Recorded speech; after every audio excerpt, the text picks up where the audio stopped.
শুভেচ্ছা। এনসিপি নেতাদের আগস্টের মধ্যেই পালাতে বলে দিলেন পিটার হাস। একটা ঘোষণাপত্র পড়া হলো, দেখা গেল জনগণের অবস্থা। এত ট্রেন ভাড়া করেও সেখানে উপস্থিত জনতার হাল দেখে হতবাক সবাই।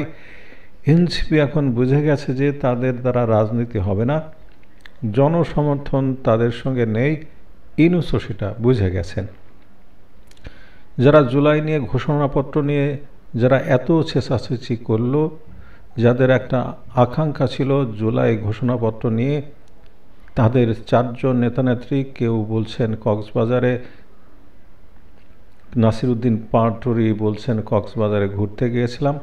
প্লেনে করে ঘুরতে গেলেন, একটি দামি হোটেলে রুম ভাড়া করলেন, সেখানে 4 জন মিলে পিটার হাসের সঙ্গে মিটিং করলেন।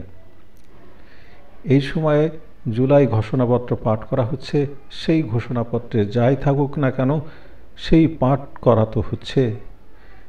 সেখানে তাদের উপস্থিতিটা তো বড় ব্যাপার। তারা সেখানে ছিলেন না, মানে তাদের কাছে এটা কোনো ম্যাটার করছে না। তাহলে কি ম্যাটার করছে? আমেরিকার সাথে বোয়িং কেনাবেচার কমিশন ভাগাভাগি নিয়ে পিটার হাসের সাথে এনসিপি নেতাদের বৈঠক হলো। বিস্তারিত জানতে ভিডিওটি দেখতে থাকুন। ম্যাটার করছে একটাই, সেটা হচ্ছে যে কোন রকমে এই পরিস্থিতি থেকে পরিত্রাণ পাওয়া। এখন আমার কাছে একটা খবর আছে, এটা পুরো খবর আমি শুনছি, সেটা হচ্ছে আগস্টের মধ্যে টেবিল সাফ করে দাও। যা হবে আগস্টের মধ্যে টেবিল সাফ করে দাও। এটা সেনাবাহিনীকেও বলে দেওয়া হয়েছে। আপনার দেশে যে সেনাপ্রধান, তাকেও কিন্তু বলে দেওয়া হয়েছে যে যা করার আগস্টের মধ্যে করুন, কারণ সেপ্টেম্বর আর টাইম দেবো না। আমি একটা খবর করেছিলাম যে সেপ্টেম্বর থেকে, গতকালকে হয়তো ভিসা চালু হতে পারে, শোনা যাচ্ছে। এখনো আমি কনফার্ম করছি, এ কথা আমি বলছি না, কিন্তু আগস্টের মধ্যে খালি করে দাও, এই প্রস্তাবটা কিন্তু সেনাবাহিনীর কাছে গেছে। আর যথারীতি সেনাবাহিনী সেনাপ্রধান তিনি যেমন শেখ হাসিনাকে ভুল বুঝিয়েছিলেন যে সব ঠিক আছে ম্যাডাম, আমরা সামনে নেব, ইনি ইউনূসকেও ভুল বোঝাচ্ছেন যে আপনি চিন্তা করবেন না স্যার, আমরা সব সামনে নেব, আপনার কোনো চিন্তা নেই। ইউনূস কিন্তু আসল ব্যাপারটা কিন্তু ধরতে পারছে না। ইউনূস চাইছে কি করে আমি টালবাহানা করে নির্বাচনের একটা ডেট ঘোষণা করলাম, আমি অনেকগুলো দিন সময় পেয়ে গেলাম, তারপর আবার একটা মানে একটা দেখিয়ে এক টিকরমবাজি করে আমি আবার একটা সময় নিলেও বলবো এই একটা অবস্থার মধ্যে আমি কি করে করবো। সব থেকে মুশকিলে পড়েছে ডক্টর ইউনূস, যা পাচ্ছে সত্যরা জানতে, কারণ সেনাপ্রধান তাকে ভুল বোঝাচ্ছে। আর ওদিকে আমেরিকা তাকে ছাড়বে না, কারণ তুমি টাকা নিয়েছ, কাজ সম্পূর্ণ করো, তারপর তুমি যাবে। আর ভারত, চীন, রাশিয়া, ইরান 4 জনে মিলে ওই বাপকে শিক্ষা দেওয়ার জন্য ছেলেকে টেনে দেবে, একদম টেনে দেবে। আপনারা একদম লিখে রাখতে পারেন। এখন সেটা যে আগস্টেই হবে তার তো কোনো মানে নেই। আগস্টে টাইম দেওয়া হয়েছে, এইটুকু আমি কনফার্ম আপনাদের বলছি, আগস্টের মধ্যে পরিষ্কার করে দাও।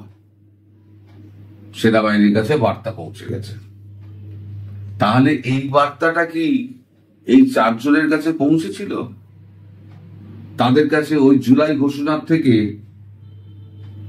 ওই সেফ এক্সিটের ব্যাপারটা আরো বেশি জরুরি বলে মনে হয়েছিল। যে যুক্তি অনুযায়ী প্রাধান্য কোনটা পেতে পারে? এক হচ্ছে জুলাই ঘোষণাপত্র, তাদের অর্ধেক দাবি মানাই হয়নি, সে নিয়ে তাদের ক্ষোভ রয়েছে, সেক্ষেত্রে সেখানে না যাওয়ার একটা ব্যাপার থাকতে পারে। আর দ্বিতীয় হচ্ছে পিটার হাস, তার আমেরিকার যোগাযোগটা রয়েছে, পিটার হাস মারফত, পিটার হাসের ভারতে যোগাযোগ রয়েছে, পিটার হাস মারফত একটা সেফ এক্সিটের ব্যাপার।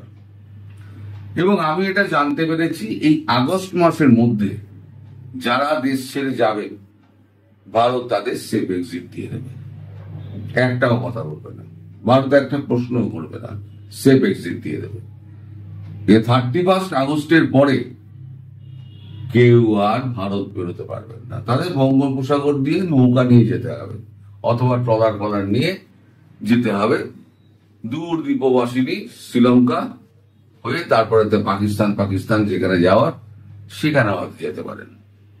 তো সব মিলিয়ে এটা দাঁড়ালো যে আগস্টের টেবিল পরিষ্কার করো।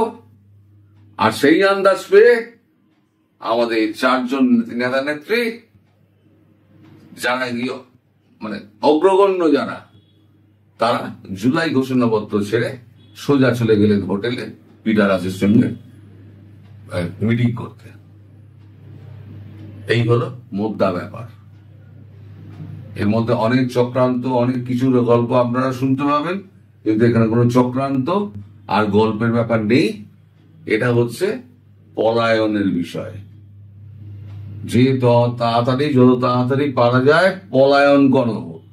আগস্ট পেরিয়ে গেলে পলায়নের রাস্তাও বন্ধ।